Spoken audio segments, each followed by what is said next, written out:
Lyman Wight, 1796 to 1858. Biography, 1796 to 1844. In history, Millennial Star 27, 1865. History of Lyman Wight. Lyman Wight, the son of Levi Wight and Sarah Corbin, was born in the township of Fairfield, Herkimer County, New York, on the 9th day of May, 1796. He served the Republic in the War of 1812-15 with Great Britain. He united with Isaac Morley and others in forming a society in Kirtland, Ohio, conducted on the common stock principle, being one phase in the rise and progress of the Campbellite Church. He was baptized in the Church of Jesus Christ by Oliver Cowdery in 1830, and was soon afterwards ordained to the office of an elder. He was ordained to the office of high priest by Joseph Smith at the June Conference in Kirtland, 1831. While at that conference, he testified he had a vision and saw the Savior. He went to Missouri in 1831 by revelation. He soon after went to Cincinnati on a mission to preach the gospel. On arriving in that city, he called at a hotel and engaged his board for several weeks. The landlord asked him if he was a merchant. He said, no. He asked him what his business was. He replied, he was a preacher of the gospel. He asked him what order he belonged to. He answered, he was after the order of Melchizedek. He created so much curiosity that they wished to hear him preach. He told them that was his business, and if they would open the courthouse, he would do so willingly. They obtained the house, and he delivered a series of lectures and built up a branch of the church and baptized upwards of 100. The family of Higbees were among the first baptized. They were fishermen, and Brother Wight would fish with them through the day and preach at night. One evening he went from the fish net to the courthouse and stood on the top of a stove barefooted, with his trousers rolled up to his knees and his shirt sleeves up to his elbows, and preached 2 hours. Some of the people remarked, he preaches the truth, though he does not look much like a preacher. Many that he baptized went to Jackson County, Missouri, and were with him through the persecution of 1833. During that persecution, he was a dread to his enemies and a terror to evildoers, and his life was often sought after. He commanded the brethren in Jackson County in their defense against the mob. In one instance he was chased by 7 men about 6 miles. They were fully armed and came upon him so suddenly that he had to mount his horse with a blind bridle, without any saddle or arms, except a pocket knife. His horse being fleet, he escaped by outrunning them and leaping a deep wide ditch, where none of his pursuers dared follow. On the 23rd day of July, 1833, he signed an agreement with others that the saints would leave Jackson County before the 1st day of January, 1834, but before that time they were all driven out. After the saints were driven out of Jackson County into Clay County, volunteers were called for to go and visit the prophet in Kirtland. Several of the elders were asked by Bishop Partridge if they could go, but they made excuses. Lyman Wight then stepped forward and said he could go as well as not. The bishop asked him what situation his family was in.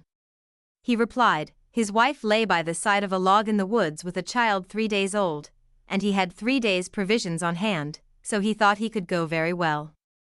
Parley P. Pratt next volunteered, and they went together to Kirtland in February, 1834.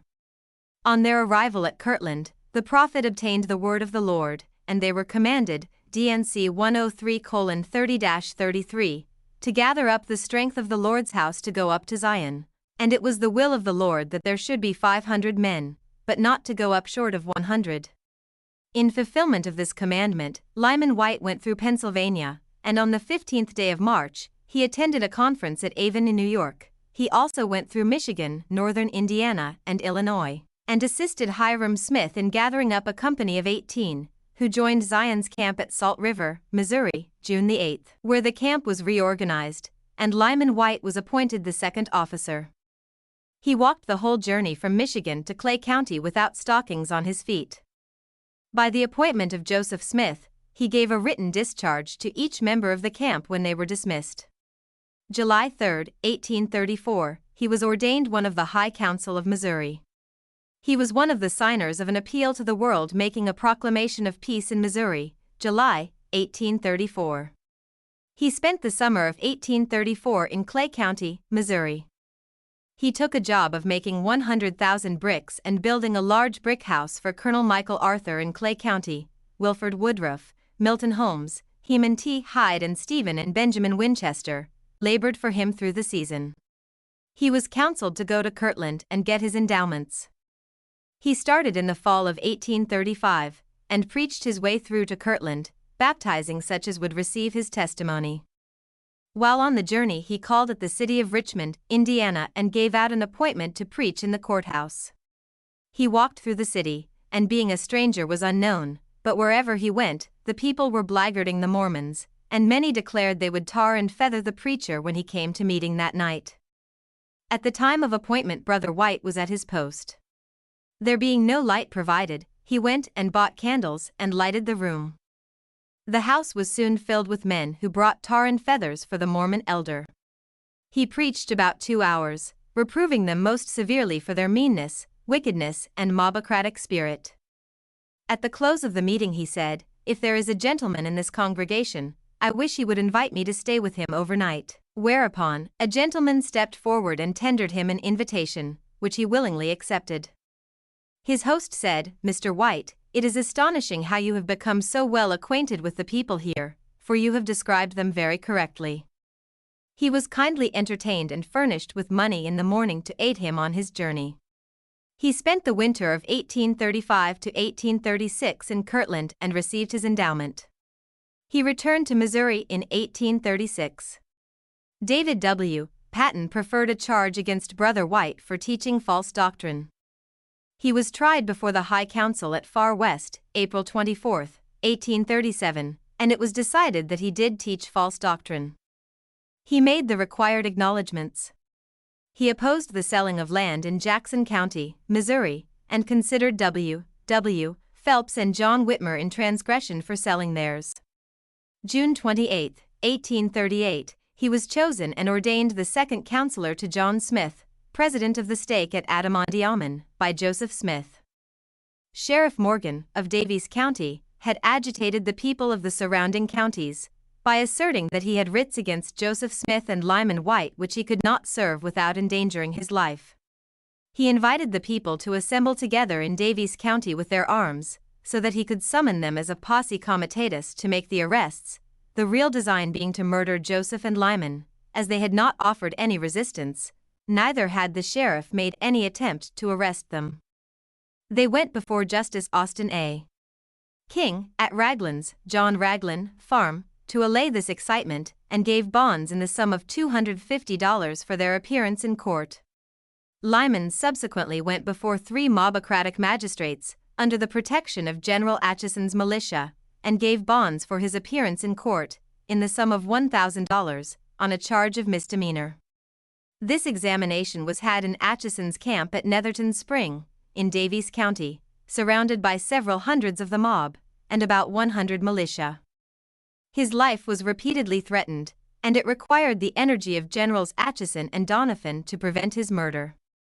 At the close of the examination, he asked for 30 writs against members of the mob, but was refused. He was commissioned a colonel in the militia of Caldwell County previous to his removal to Daviess, and in Daviess he commanded his brethren while defending themselves against the mob. In October 1838, after learning that Far West was surrounded by a mob, he raised 53 volunteers in Adimondaomen, 25 miles distant, and repaired immediately to Far West to aid in its defense, where, with Joseph and Hiram Smith and others, he was betrayed into the hands of his enemies, by Colonel George M. Hinkle, on the 31st, and was sentenced by a court-martial to be shot the next morning, November 1, 1838, at 8 o'clock. During the evening, General Moses Wilson took him out by himself, and tried to induce him to betray Joseph Smith, and swear falsely against him, at which time the following conversation took place. General Wilson said, "Colonel Wight, we have nothing against you, only that you are associated with Joseph Smith. He is our enemy and a damned rascal, and would take any plan he could to kill us. You are a damned fine fellow, and if you will come out and swear against him, we will spare your life, and give you any office you want, and if you don't do it, you will be shot tomorrow at 8 o'clock. Colonel Wight replied, "General Wilson, you are entirely mistaken in your man, both in regard to myself and Joseph Smith. Joseph Smith is not an enemy to mankind, he is not your enemy, but is as good a friend as you have got.